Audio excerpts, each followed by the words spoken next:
Lord of the Rings is usually recognized as the most accomplished piece of 20th century fiction. The underdog story with such a large scale of grandeur just blew my mind. It was Star Wars all over again, but for my generation. When Tolkien published The Hobbit in 1937 with Alan and Unwin, it was kind of surprisingly to everybody a huge success. So naturally they wanted a sequel. And he ended up spending 14 years and writing this 1,000-page thing, which was not exactly the sequel that anyone envisioned. The first time it was published, it did okay, but it wasn't the phenomenon. And then obviously the kids of the 60s, who I think were smoking a little pipe weed, got into it. And that created this real, phenomenon to a certain extent. If The Lord of the Rings was never written, we certainly wouldn't have the fantasy genre as we have it now. People running across the street in Atlanta, Georgia at Dragon Con in their costumes. You definitely would not have had that if there wasn't The Lord of the Rings. D&D, a lot of things wouldn't exist. World of Warcraft wouldn't exist if it wasn't for Tolkien and Lord of the Rings. The fantasy stuff all comes from there. It's kind of the fantasy book. I think role-playing games would exist if it wasn't for Lord of the Rings, but I think they would be stupid. Like Rapunzel, the game, or something like that. Someone, knowing that I was a huge fan of Tolkien, said to me, oh, did you know that there's like 4 Led Zeppelin songs where they mention the Lord of the Rings? And I was like, really? Wow, that's kind of cool. So that got me into Led Zeppelin.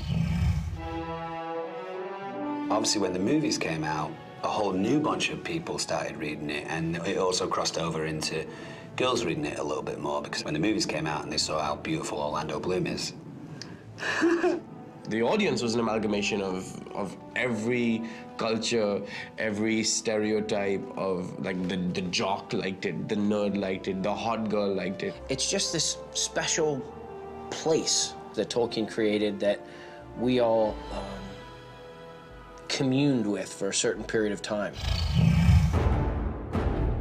After the movie, the books became bestsellers in India. And that's what I thought was fascinating, is that it was not just a ethnocentric view of the way the world was. It was, wow, look at all these different cultures coming together to take on one evil. We were traveling with Pete Jackson, and we got off a plane in Japan, actually. And the airport was just insane, And Pete said, this must be like what Beatlemania felt like. You can feel it everywhere. You can see it in a lot of different television shows. We did an entire episode. Wolowitz finds a ring, and then we mathematically calculate that that is the one ring, and it tears us apart. To dedicate an entire episode is, so we're huge fans. It's even got the Elvish engraving on it. It's not Elvish. It's the language of Mordor written in Elvish script.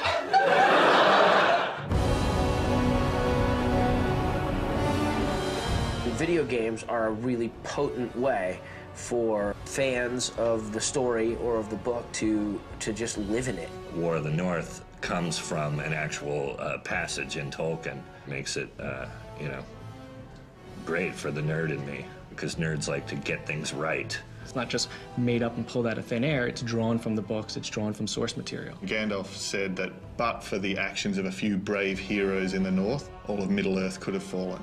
We took that as the launching off point for our story. We're getting to that point now where you sort of have to start exploring new worlds. Yeah, I think it's really exciting. There are many things in the deep waters, and seas and lands may change. The War of the Ring is this massive continent-spanning war, so in that way it is something like World War II or World War I, which swept across all of Europe. What we thought we could do is go and explore another front of that war and see what was happening in another part of Middle-earth. There's a lot that was happening that was only alluded to in the books. And if this is my chance to, experience one of those tales, then I'm all about that. Quickly, tell me what has happened, but keep your voices low. There are unfriendly ears, even here in Bree. It gives fans the opportunity to kind of explore the fringes of the Tolkien world. And that is what it seems to me the developers of the game have done a really neat job of. When I was a kid, I couldn't have even imagined that one day, 30 years down the line, I would be able to actually run around in Middle-earth with the sort of graphics and the sort of level of fidelity and realization that we have today. So, video games are really the fulfillment of the promise of these types of books and types of stories. If Gandalf was any kind of real wizard, he would have taken care of the war in the North on his own, but he didn't, so now you have to have a video game.